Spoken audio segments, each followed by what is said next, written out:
Bapak Ibu, saudaraku sekalian,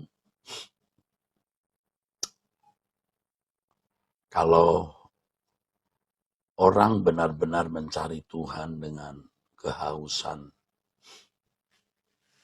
benar-benar punya komitmen untuk hidup suci, benar-benar punya komitmen meninggalkan dunia, sampai menemukan Allah,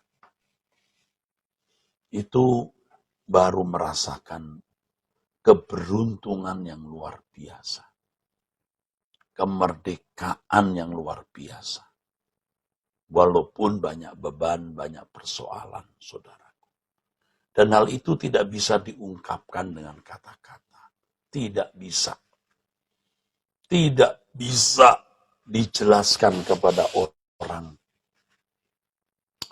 Apalagi orang yang tidak mencari Allah, mereka tidak akan bisa mengerti.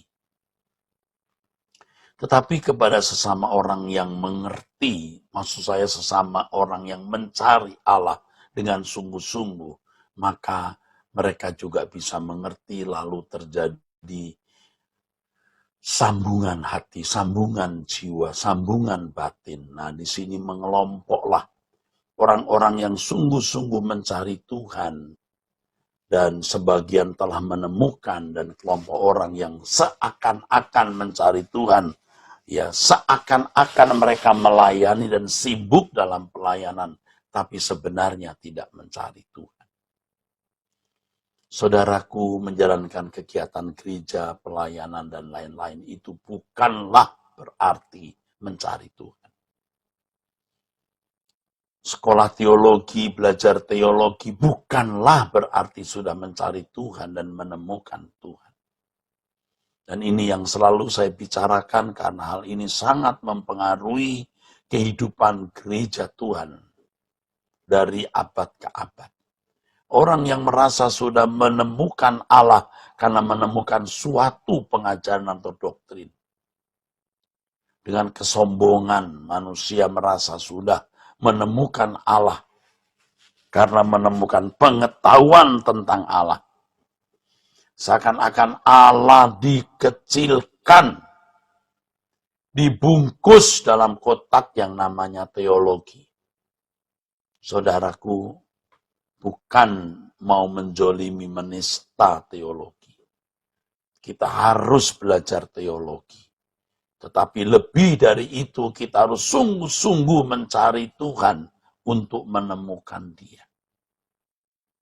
Oleh sebab itu, saudaraku, jangan kita memandang ada sesuatu yang lebih berharga dari Tuhan. Jangan kita memandang ada yang lebih penting dari Tuhan. Jangan kita merindukan sesuatu, mengingini sesuatu lebih dari Tuhan. Mestinya kita bisa berkomitmen bahwa satu-satunya yang kita butuhkan itu Tuhan. Satu-satunya yang kita perlukan menjawab kebutuhan kita itu Tuhan.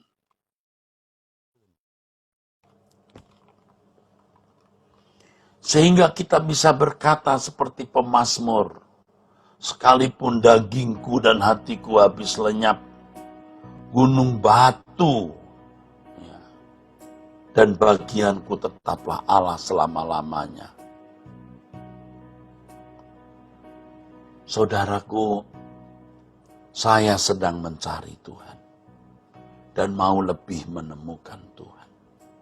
Mungkin orang bisa mentertawakan ucapan saya lalu mengatakan, dia belum menemukan Tuhan. Saudara, menemukan Tuhan itu sambung perasaan dengan Tuhan. Sambung perasaan dengan Tuhan itu tidak mudah, saudaraku. Sambung perasaan dengan Allah yang akhirnya kita memiliki pikiran yang sama dengan Allah. Kita mau mengerti apa yang Allah kehendaki dalam hidup kita. Hari ini saya sudah sibuk dalam pelayanan. Di gereja, di sinode, dan berbagai kegiatan lain. Tetapi saya masih merendahkan diri dan dengan sungguh-sungguh kita berkata, apa yang harus kulakukan Tuhan? Apa yang harus kutunaikan sebelum aku menutup mata? Yang pertama, memang kita harus memahami perasaan Allah dalam segala hal. Setiap saat, setiap hari. Dalam segala hal. Dari perkara-perkara sederhana dan kecil, kita tidak meleset, saudaraku. Kita mau tepat. Dulu kita sering sembarangan dan selalu sembarangan. Selalu meleset. Sehingga kita tidak yakin kita ini sudah hidup benar atau tidak. Ini bagi teolog tertentu, orang berkata, tidak usah mikir begitulah Pak, kita sudah dibenarkan. Nah itu sesat, saudara. Memang kita sudah dibenarkan, tapi keadaan kita belum benar-benar benar loh. Yang karenanya kita harus dimuridkan. Matius pasal yang ke-28, ayat 18-20. Karenanya kita harus dididik oleh Bapak. Ibrani pasal 12, ayat 5 sampai ayat yang ke-10. Jadi kita tidak boleh merasa puas dengan keadaan rohani yang telah kita capai. Kita harus haus dan lapar akan kebenaran, sehingga kita dipuaskan, kita harus merasa miskin di hadapan Allah. Supaya kita ini seperti orang sakit yang selalu membutuhkan tabib, dan Tuhan Yesus tabib kita. Allah itu tabib kita. Bukan untuk kesembuhan fisik, tapi kesembuhan jiwa, kesembuhan rohani, kesembuhan mental, moral, manusia batiniah kita, saudara. Dan kita mencari Allah. Dimulai dari kehidupan yang sesuai dengan kehendaknya. Dalam segala hal, setiap saat.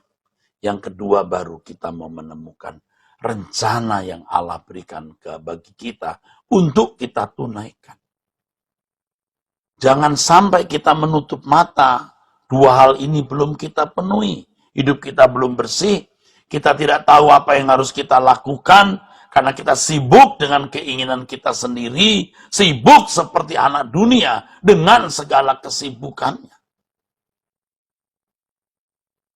Saudara, kemarin saudara, siang-siang saudara sekitar jam 2, ya, rumah di belakang, ya.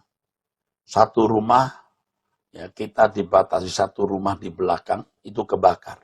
Belakang itu ada rumah, lalu ada gang kecil, ada gang, lalu rumah orang kebakar.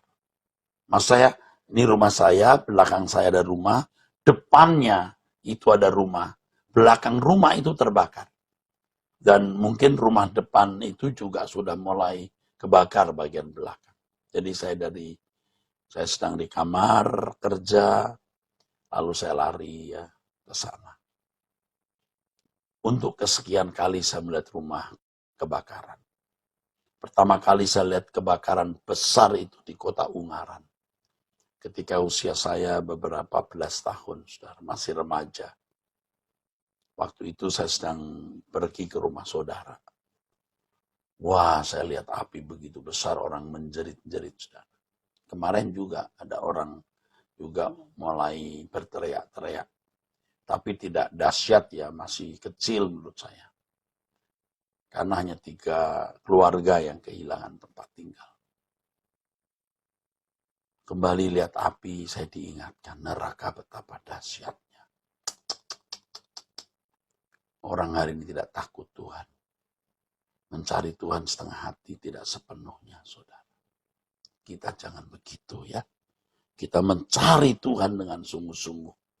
Dimulai dari hal-hal kecil, kita harus ya berkenan di hadapan Allah. Lalu kita mau menemukan tugas apa yang harus kita penuhi.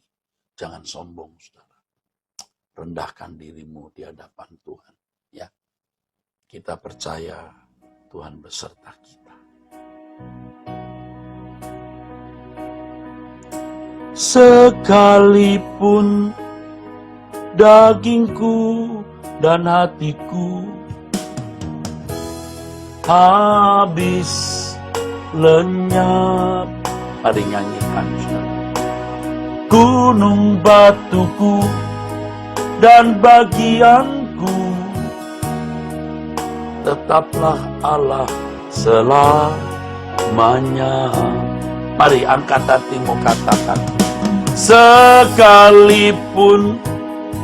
dagingku dan hatiku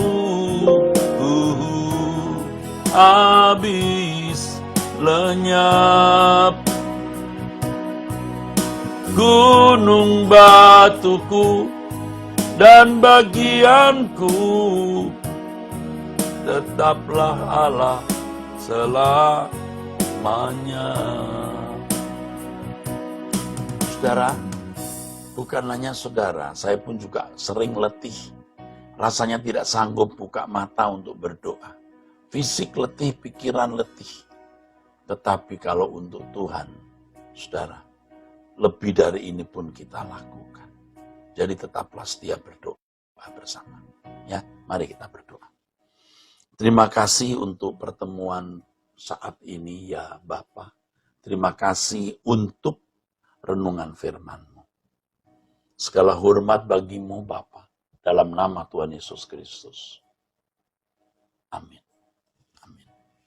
Sampai jumpa saudaraku sekalian, Tuhan memberkati saudara sekalian.